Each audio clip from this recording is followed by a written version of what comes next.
女神啊，即使聰明絕頂之人遇見你，也很難把你認出，因為你善於變化。河馬奧德修己。大家好，我係 Fina，歡迎嚟到我嘅 channel。雅典娜係一位戰士，但係嘅希臘神話中，仲有另外一位戰神阿瑞斯。阿瑞斯代表嘅係戰爭嘅暴力、殘忍同混亂，但係雅典娜代表嘅係力量、勇氣、秩序同埋和平。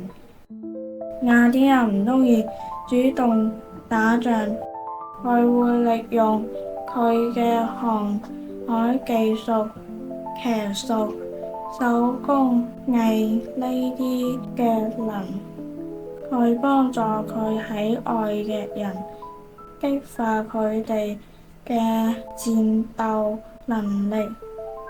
所以雅典娜雖然係戰神，但係佢熱愛和平。呢個同阿瑞斯所代表嘅對戰爭嘅熱衷係完全唔一樣嘅，因此雅典娜係一個充滿智慧嘅女戰士。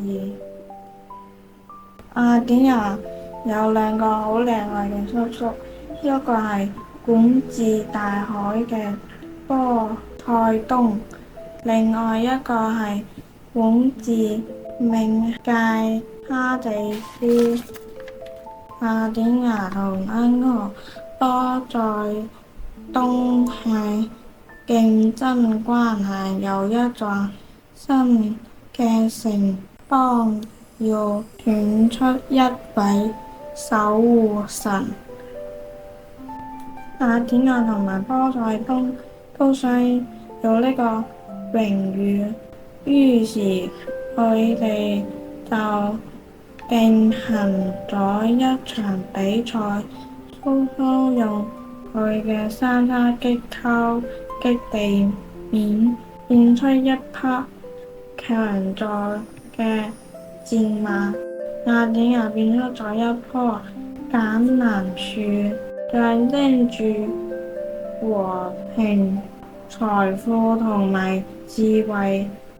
城邦嘅人認為橄欖樹更有用，佢能帶嚟食物同財富，所以佢哋選擇咗雅典娜作為守護神。